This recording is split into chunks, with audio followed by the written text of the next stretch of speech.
കണ്ണനാണ്.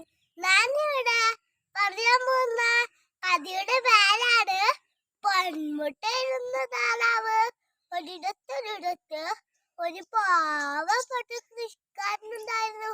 അദ്ദേഹത്തിന് വളരെ ഭംഗിയുള്ളൊരു താറാവുണ്ടായിരുന്നു. അദ്ദേഹം ദിവസവും കൂട്ടിൽ പോയി നോക്കുമ്പോൾ താറാവ് സ്വർണ്ണമുട്ട ഇട്ടിട്ടുണ്ടാവും. അതുകൊണ്ട് ആ കൃഷിക്കാരന് അതിശയമായി. അയാൾ അത് ചന്തയിൽ കൊണ്ടുപോയി വിൽക്കുകയും അങ്ങനെ പതുക്കെ പതുക്കെ ധനികനാവുകയും ചെയ്തു. പെട്ടെന്നുണ്ടായ പണത്തിൽ അയാൾ ആർത്തുള്ളവനായി മാറി. താറാവ് ദിവസവും ഒരു മുട്ടയല്ലേ ഇടുന്നുള്ളൂ. താറാവിനെ കൊന്നാൽ അതിന്റെ വയറ്റിലുള്ള എല്ലാ മുട്ടകളും ഒരുമിച്ചെടുക്കാം. അങ്ങനെ ഗ്രാമത്തിലുള്ള ഏറ്റവും വലിയ പണക്കാരനാവാൻ സാധിക്കും. അങ്ങനെ താറാവിന്റെ വയർ മുറിച്ചു. അതിൻ്റെ ഉള്ളിൽ ഒന്നുമില്ലായിരുന്നു. പാവം താറാവ് മരിച്ചുപോയി.